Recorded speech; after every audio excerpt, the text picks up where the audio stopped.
নতুন করে উজানের ঢল না নামায় সুনামগঞ্জ ও রংপুরের নিম্নাঞ্চল থেকে নামছে পানি।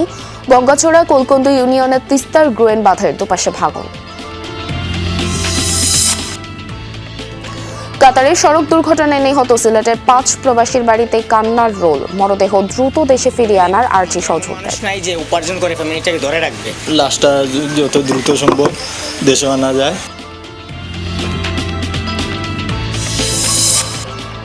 কুড়িগ্রামে প্রকল্পের জমি অধিগ্রহণে মোটা অঙ্কের ক্ষতিপূরণ পেতে তড়িঘড়ি ভবন নির্মাণ।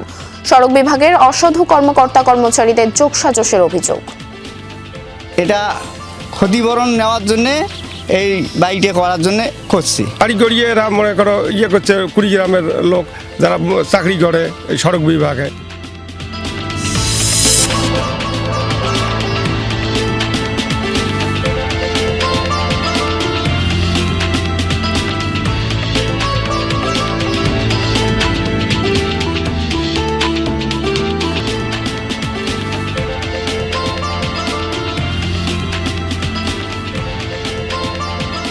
আমন্ত্রণ সংবাদ সারা দেশে, আপনাদের সঙ্গে আছি আমি স্নিগ্ধ পুরবী। এতক্ষণ শিরোনাম দেখছিলেন, এবারে পুরো খবর। নতুন করে বৃষ্টি ও উজানের ঢল না নামায় উত্তর ও পূর্বাঞ্চলে কমতে শুরু করেছে নদ নদীর পানি।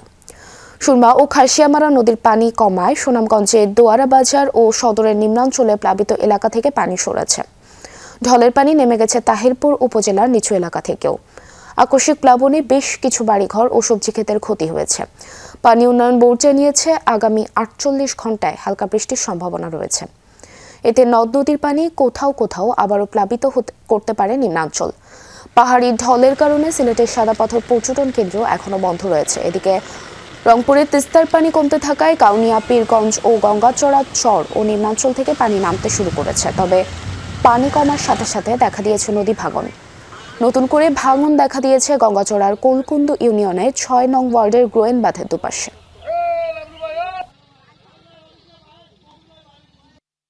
2-3 দিনের মধ্যে এটা বিনিশ হয়ে গেল। আসিয়াই আবার রাস্তাটা ভাঙি চলে যাইতেছে। এবার সামনে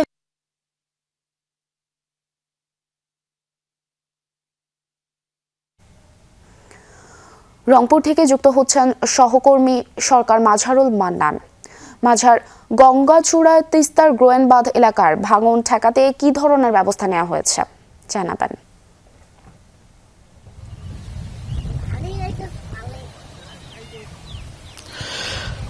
পূর্বী ব্যবস্থা গ্রহণের কথা যদি বলি, সেটি আসলে পানি উন্নয়ন বোর্ড এবং জেলা প্রশাসন যেটি বলেছে যে 200 ব্যাগ জিও ব্যাগ ফেলানোর বন্দোবস্ত করা হয়েছে। কিন্তু আমরা এখানে এসে যেটি দেখলাম যে এখন পর্যন্ত আমরা যেটা করলাম যে 37টি বস্তা এখানে ভর্তি করা হয়েছে, কিন্তু এখনো ফেলা হয়নি।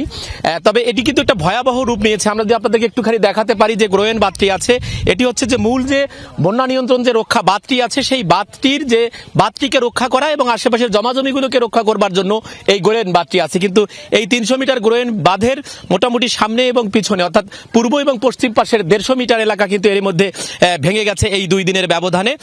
আমরা একটু একজনের কাছে জানতে চাই যে এখন পর্যন্ত কি এখানে কোনো বস্তা ফেলেছে পানি উন্নয়ন বোর্ড? না স্যার, বস্তা ফেলে নাই এখানে আমার বাড়ি এটা, আর এই রাস্তাটা আমরা সবাই ব্যবহার করি, জনগণের লোক এখানে, এই এলাকার লোক সবাই এখানে এই দিনকে যাওয়া আসা করে।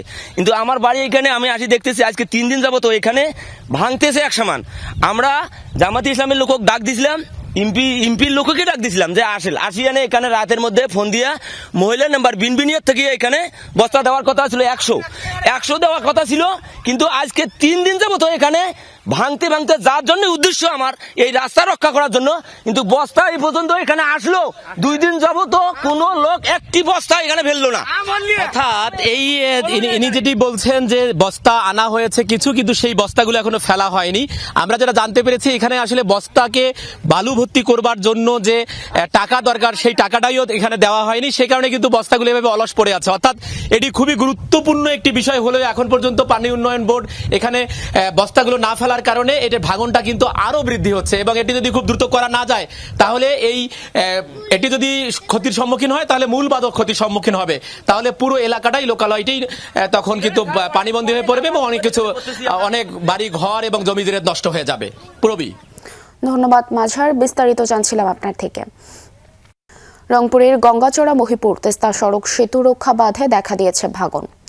এতে হুমকির মুখে সেতু এবং রংপুর কাকিনা আঞ্চলিক সড়ক সহ কয়েক হাজার বসতবাড়ি। স্থানীয়দের অভিযোগ, গত বছর ভাঙন দেখা দিলেও বাঁশের পাইলিং করায় এমন পরিণতি। এ ঘটনা তদন্তে করা হয়েছে কমিটি। পরিস্থিতি বিবেচনায় আগামী শনিবার ঢাকা থেকে যাবেন এলজিইডির ঊর্ধ্বতন কর্মকর্তারা।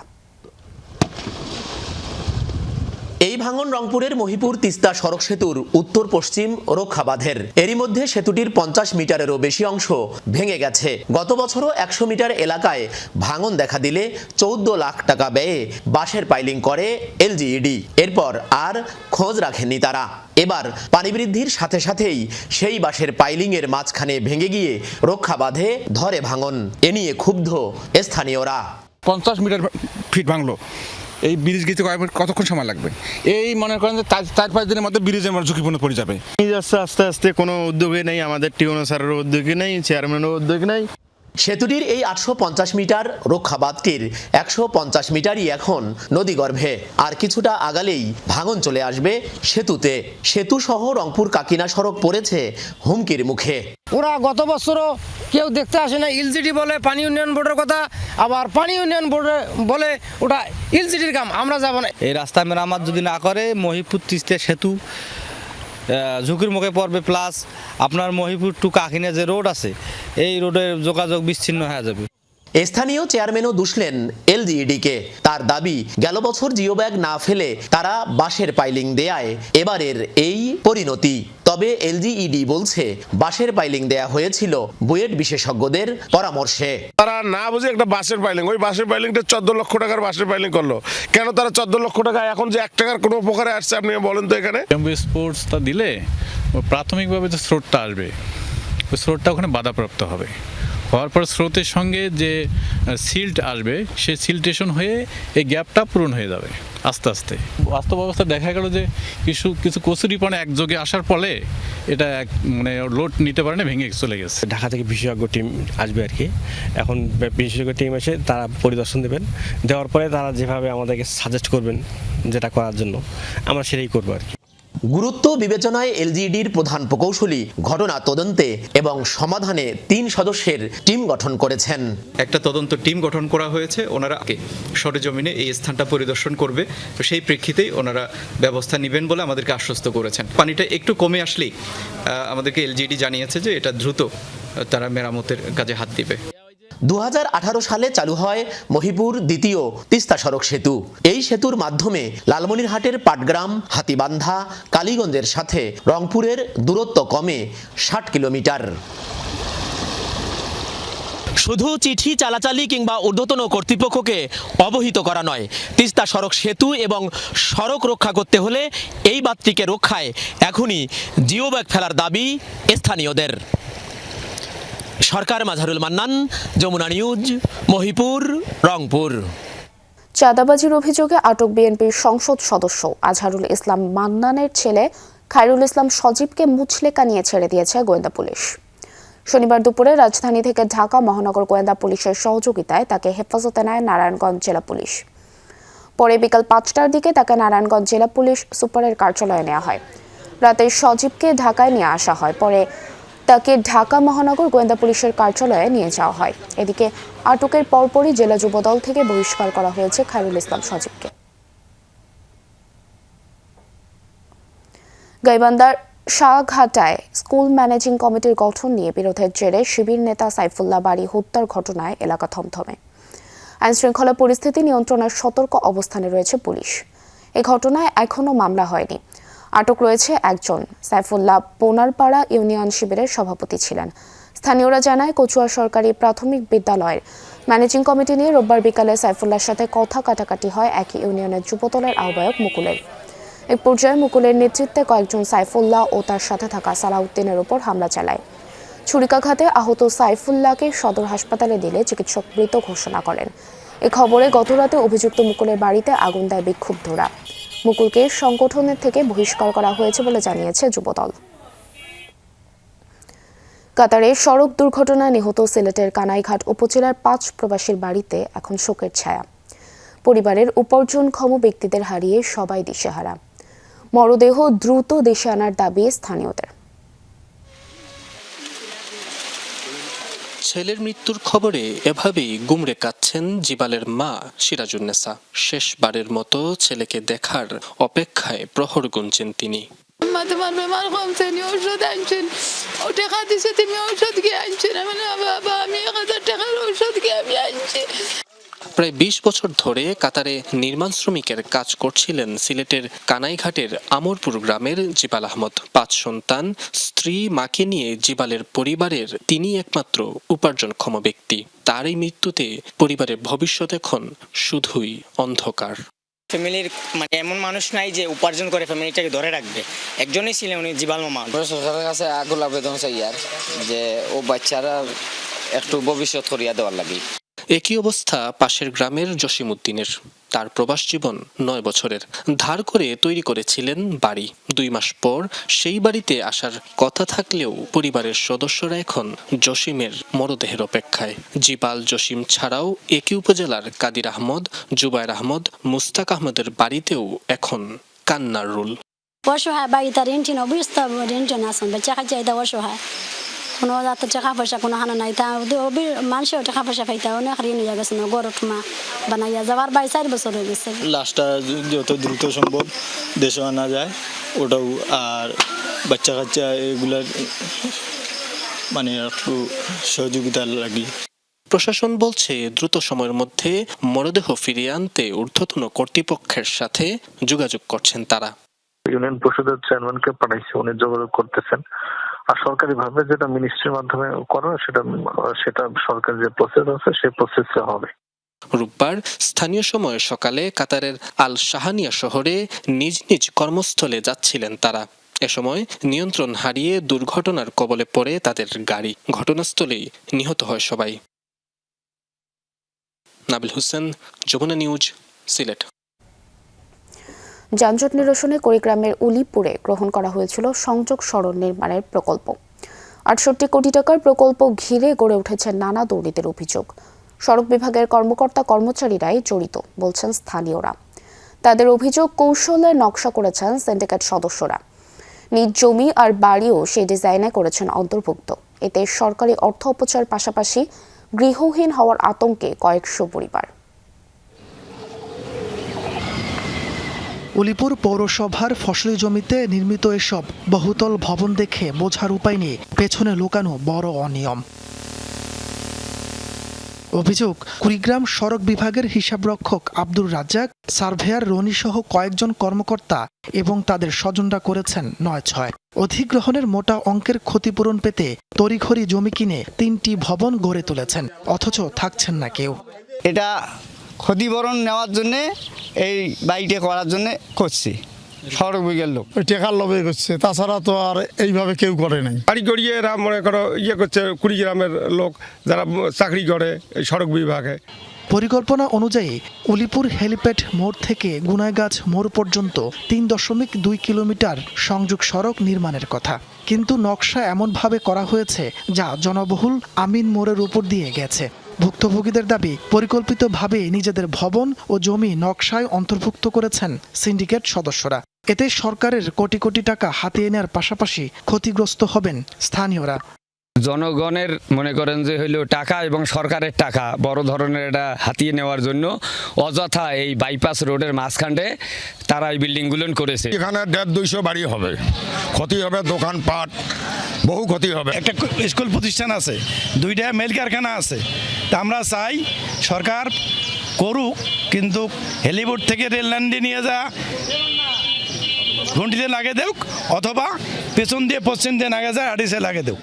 অভিযুক্তদের সাথে কথা বলতে গেলে বিষয়টি অস্বীকার করেন তারা। সাফাই দেন, বসবাসের জন্যই এসব ভবন নির্মাণ করা হয়েছিল, যা সড়কের নকশায় পড়ে গেছে। না, বাড়ি আমার পরিবার থেকে করছে, বললাম তো বাড়ি পরিবার থেকে আমার বাবা বিদেশে ছিল, ভাই বিদেশে ছিল, তারা আসছে। আসার পর আমার তো আর সেখানে তো কেউ থাকে না, শহরে বাসা। সড়ক বিভাগের কর্মকর্তারা বলছেন 2023 সালে শুরু হয় 68 কোটি টাকার এই প্রকল্প, যার জমি অধিগ্রহণ নিয়ে জটিলতা রয়েছে। এছাড়া সড়ক বিভাগের কিছু কর্মকর্তার বিরুদ্ধেও মিলেছে অনিয়মের অভিযোগ। প্রমাণ মিললে প্রয়োজনীয় ব্যবস্থা গ্রহণ করা হবে।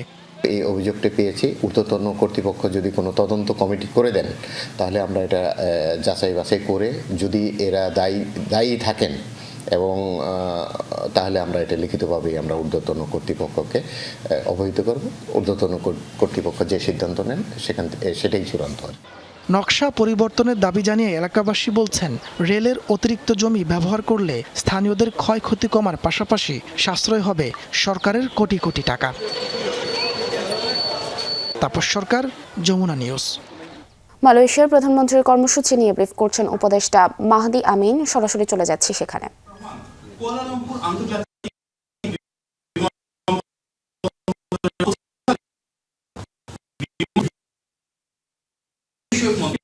জুলফিকরি হাসান ও তার সহধর্মিণী। পরবর্তীতে মালয়েশিয়া সরকারের পক্ষ হতে আমাদের মাননীয় প্রধানমন্ত্রীকে লাল গালিচা সংবর্ধনা অনার দেওয়া, সুসজ্জিত বাহিনীর দেওয়া গার্ড অফ অনারের সময় দুই দেশে জাতীয় সঙ্গীত বাজানো হয়। এরপর বিমানবন্দর থেকে মাননীয় প্রধানমন্ত্রীকে বিশেষ মোটর শোভাযাত্রা সহকারে কুয়ালালামপুরের এই শাংগ্রিলা হোটেলে নিয়ে আসা হয়। এছাড়াও মাননীয় প্রধানমন্ত্রীকে স্বাগত জানাতে কুয়ালালামপুর আন্তর্জাতিক বিমানবন্দর থেকে হোটেল 50 মিনিটের সড়ক পথে বাংলাদেশ ও মালয়েশিয়ার যাত্রা সজ্জিত। আজকে পুত্রজায়াও বাংলাদেশের মাননীয় প্রধানমন্ত্রীকে লাল গালিচা সংবর্ধনা প্রদান করা হয়েছে। মাননীয় প্রধানমন্ত্রীকে স্বাগত জানিয়ে সড়ক পথে বাংলাদেশ ও মালয়েশিয়ার জাতীয় পতাকা সজ্জিত করা হয় এবং পুত্রজায়ায় মাননীয় প্রধানমন্ত্রী ও তার সহধর্মিণী ডাক্তার জুবাইদা রহমানের ছবি বিলবোর্ডে শোভা পেয়েছে। আমরা মালয়েশিয়া সরকারের এই আন্তরিকতার জন্য গভীর কৃতজ্ঞতা জ্ঞাপন করছি। প্রিয় সাংবাদিক ভাই ও বোনেরা, গতকাল রাতে কুয়ালালামপুরে পৌঁছানো মাত্রই এখানে স্থানীয় প্রবাসী বাংলাদেশের নেতৃবৃন্দ আয়োজন করা হয়। সেই মত বিনিময় সভায় বিভিন্ন শ্রেণী পেশার প্রবাসীদের উপস্থিতিতে মাননীয় প্রধানমন্ত্রী তার চিন্তা, আকাঙ্ক্ষা এবং আগামীর বাংলাদেশ বিনির্মাণের সুনির্দিষ্ট রূপকল্প তুলে ধরেছেন। উষ্ণ ও আন্তরিক সে আলাপচারিতা আগামীর বাংলাদেশ গড়ার দৃঢ় প্রত্যয় হয়েছে, যা আমরা নির্বাচনী ইশতেহারে প্রতিফলন দেখেছি। প্রায় 1 ঘন্টার আলাপচারিতায় মাননীয় প্রধানমন্ত্রী বাংলাদেশের উন্নয়নে বিদেশে বসবাসরত প্রবাসী ভাই বোনদের ইতিবাচক অবদান কৃতজ্ঞতা করেছেন। আপনারা অবগত রয়েছেন, স্বল্প সময়ের এই সফরে বাংলাদেশের মাননীয় প্রধানমন্ত্রীর সঙ্গে মালয়েশিয়ার মাননীয় প্রধানমন্ত্রীর দীর্ঘ বৈঠক অনুষ্ঠিত হয়েছে। প্রথমে দুই প্রধানমন্ত্রীর মধ্যে একান্ত কিছু বৈঠক অনুষ্ঠিত হয়। এরপর সীমিত পরিসরে দ্বিপাক্ষিক সম্পর্কে অত্যন্ত গুরুত্বপূর্ণ বিষয় উঠে আসে। পরবর্তীতে ডেলিগেশন পর্যায়ে বাংলাদেশ থেকে আগত সম্পূর্ণ ডেলিগেশনের সাথে উভয় পক্ষের প্রতিনিধিত্বকে নিয়ে একটি বৃহত্তর পরিসরে সৌহার্দ্যমূলক আলোচনা অনুষ্ঠিত হয়েছে। প্রধানমন্ত্রীর নেতৃত্বে যে ডেলিগেশন সেখানে মধ্যাহ্নভোজে অংশগ্রহণ করে। পরবর্তীতে মালয়েশিয়ার মহামান্য রাজা সুলতান ইব্রাহিম সুলতান ইস্কান্দারের সঙ্গে মাননীয় প্রধানমন্ত্রীর সাক্ষাৎ অনুষ্ঠিত হয় এবং সেখানেও দ্বিপাক্ষিক সম্পর্কের বিভিন্ন গুরুত্বপূর্ণ বিষয় উঠে আসে। উচ্চ পর্যায়ের এই বৈঠক সমূহে বাংলাদেশ মালয়েশিয়ার সম্পর্কের বিভিন্ন দিক নিয়ে আলোচনার পাশাপাশি আঞ্চলিক ও আন্তর্জাতিক অঙ্গনের পারস্পরিক স্বার্থ সংশ্লিষ্ট বিভিন্ন বিষয়ে মত বিনিময় করা হয়। একই সাথে দুই দেশের সম্পর্ককে নতুন উচ্চতায় নিয়ে যাওয়ার ব্যাপারে দৃঢ় আশাবাদ এবং অঙ্গীকার ব্যক্ত করা হয়। প্রিয় সাংবাদিক ভাই বোনেরা, এবারের ঐতিহাসিক সফরে বাংলাদেশ এবং মালয়েশিয়ার মধ্যে অনেকগুলো গুরুত্বপূর্ণ খাত নিয়ে আলোচনা হয়েছে। খাতগুলো হলো রাজনৈতিক সহযোগিতা, বাণিজ্য ও বিনিয়োগের সম্প্রসারণ, হালাল শিল্প, ডিজিটাল অর্থনীতি, এআই এবং সেমিকন্ডাক্টর খাত, বাংলাদেশ থেকে মালয়েশিয়ার কর্মী এবং তাদের কল্যাণে সহযোগিতা, শিক্ষা ও পর্যটন খাতে সহযোগিতা, জ্বালানি খাত, প্রতিরক্ষা, নিরাপত্তা এবং আঞ্চলিক ও বহুপাক্ষিক সহায়তা সম্প্রসারণ। মালয়েশিয়ার প্রধানমন্ত্রীর কর্মসূচি নিয়ে ব্রিফ করছেন উপদেষ্টা মাহদি আমিন। আমরা সরাসরি ছিলাম সেখানে। এই ছিল সংবাদ সারা দেশের এখনকার আয়োজনে। এতক্ষণ সাথে থাকার জন্য ধন্যবাদ সবাইকে।